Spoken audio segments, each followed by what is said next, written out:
Hi everyone, welcome back to Napoleonic Stacking. I am the Napoleonic Stacker. And the title of this video is Why Stack Silver? First of all, I want to tell you that I'm not a financial advisor.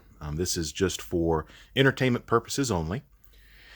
And just to go over some of the basics, silver has been used as money in the world for thousands of years.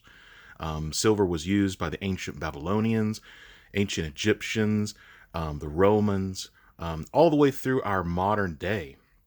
Most coins in the United States, actually, constitutionally speaking, silver and gold are the only things that are supposed to be considered money in our country. And, with the advent of the Federal Reserve, going off of the gold standard, basically they've removed silver in 1964 from all of our currency. And as a result, our currency now has been debased, and we're on a fiat system, which basically means that the government declares that our money has value, where historically the value of the money was in the precious metals' intrinsic value. So part of what we're going to cover today is a little bit of the history of silver through the ages, and I also want to read you a few quotes from some famous people through history on what their thoughts were on silver and gold. First of all, just to give you an idea, silver is mined at a 9-to-1 ratio to gold, or lower. Keith Neumeyer of First Majestic Silver says they're mining currently at an 8-to-1 ratio. We're right now, as far as the gold to silver ratio goes, we're looking at an 80-to-1 ratio. What that tells me is silver is dramatically undervalued when compared to gold. Gold is also 5 to 7 times more abundant above ground to silver. To date, 1.5 million tons of silver has been mined. Industry has consumed 90% of mined silver. This leaves a huge opportunity for a commodity shortage in years to come. Most of this silver is ending up in landfills, unfortunately. And because of the price of silver, it's right now not cost effective to go rummaging through the landfills to find it. One day that might change. The mining for silver has dramatically declined. Just recently in Mexico, we've saw where the country of Mexico has taken over several of the silver mines. Some of the silver mines have been shutting down. Silver's also been operating in a supply deficit for many years. So, taking a look at the United States debt clock, within the app, it actually talks about the silver that's mined per year versus the silver deficit. And right now, we're at around a 273 million troy ounce deficit in silver. And what that tells me is basically we're going to be running out of silver here very soon if the demand continues to increase the way that we've seen, the demand versus the supply. Silver is also the world's second most useful commodity, just behind oil. Silver is used in thousands of applications like electronics, medications, solar panels, jewelry, nuclear power, explosives.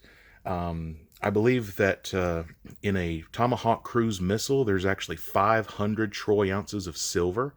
That when that missile is fired and it hits the target, it explodes, and that silver's gone. Also, antimicrobial clothing, food packaging, chemical production, dental equipment. So silver is used in a plethora of things. Taking a look back in history, as far as the value of silver and how it's used, this is a quote from Sun Tzu in the 5th century BC. In the operations of war, where there in the field is 1,000 swift chariots, and as many heavy chariots, and 100,000 mail-clad soldiers with provisions enough to carry them around lie, which is 2.78 lie to go a mile. The expenditure at home and the front, including entertainment of guests, small items such as glue and paint, and some spent on chariots and armor, will reach to a total of 1,000 ounces of silver per day. such as the cost of raising an army of 100,000 men. So for less than 1/10 of an ounce of silver, that's what it costs for a soldier to march, fight, and die per day. That's a pretty incredible statistic. Taking a look at the Roman Empire, a Roman soldier's pay was roughly 112 denarii per year. Basically, one Roman denarius breaks down to about a 10th ounce of silver at the time of Nero. Under Julius Caesar, they received 225 denarii, which was about 0.6 troy ounces of silver per day, but they had to provide their own food and arms. In the first century AD, a denarius of silver contained 90%. So the Romans believed in sound money. Their money was backed by the precious metal. By year 200, silver content had fallen under 60%. So as we can see, the Romans actually began debasing their currency in order to fund the armies, in order to expand the empire. And this is when things started taking a turn. By year 300, silver plummeted to 5% purity. So everyone was clamoring to get the older money. No one wanted the new stuff. Early Republic soldiers received about 11.25 ounces worth of silver per year. Early Empire soldiers received 22.5 ounces worth of silver per year. And a Roman legion averaged 4,850 soldiers, costing 1,100,000 denarii per year, or 110,000 troy ounces of silver roughly. A regular unskilled laborer in Rome earned 1/10 ounce of silver per day, and the Visigoths demanded all the silver in Rome whenever the Roman Empire was in the process of collapse, which basically broke down to 30,000 troy pounds of silver at 12 ounces per pound.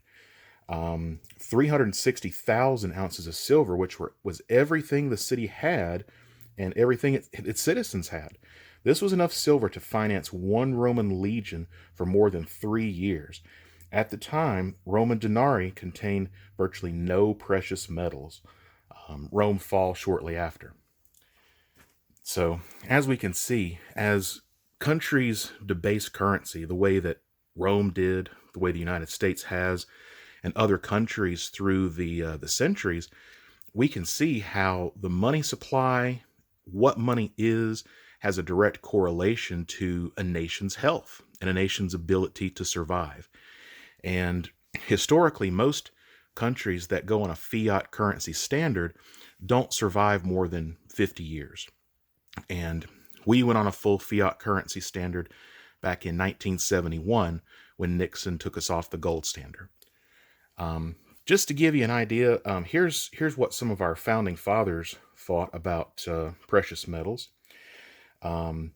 Specie, basically gold and silver, is the most perfect medium because it will preserve its own level. Because having intrinsic and universal value, it can never die in our hands. It is the surest resource of reliance in time of war. This was quoted by Thomas Jefferson. Thomas Jefferson also lived through the continental currency collapse, which was basically a full fiat-based system. It was supposedly backed by precious metals. It ended up not being. Here's what Thomas Jefferson said about paper money. Paper is poverty. It's the ghost of money and not money itself. Also, we've got a good quote from J.P. Morgan here from 1912. He said, "Gold is money. Everything else is credit." And that resonates true today as it did back in his time. Here's what Karl Marx had to say about gold and silver. Although gold and silver are not by nature money, money is by nature gold and silver.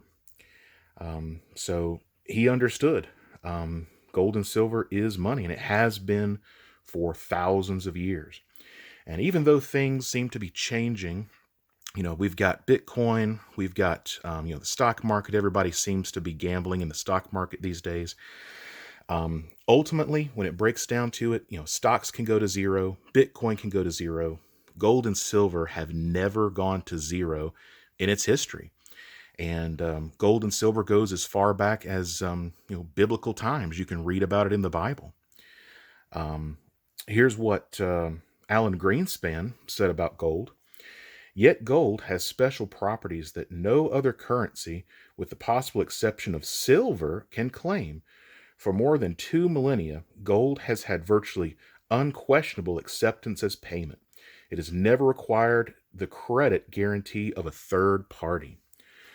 So, all of our money today that we're using, your paper dollars, it's all debt, and it's basically backed by the federal government as a promissory note. So the fact that you can go to McDonald's and you can buy a value meal with your, $7, $8, I guess $10 now because of inflation, is only because the person accepting it believes that it has value.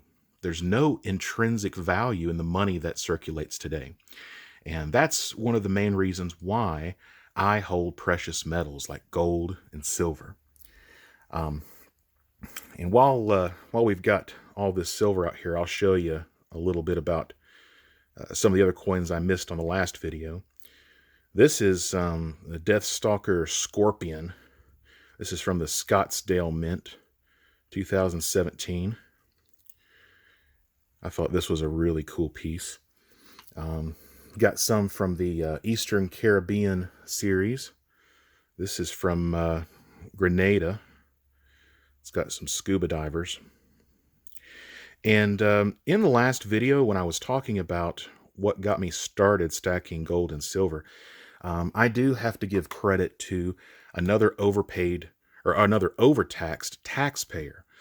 Back in 2018, I had saw one of his videos where he was comparing, gold and silver to money in the bank, and saving your money in the bank versus putting it into gold and silver. And that video really resonated with me, and it's part of why I had decided to stack gold and silver.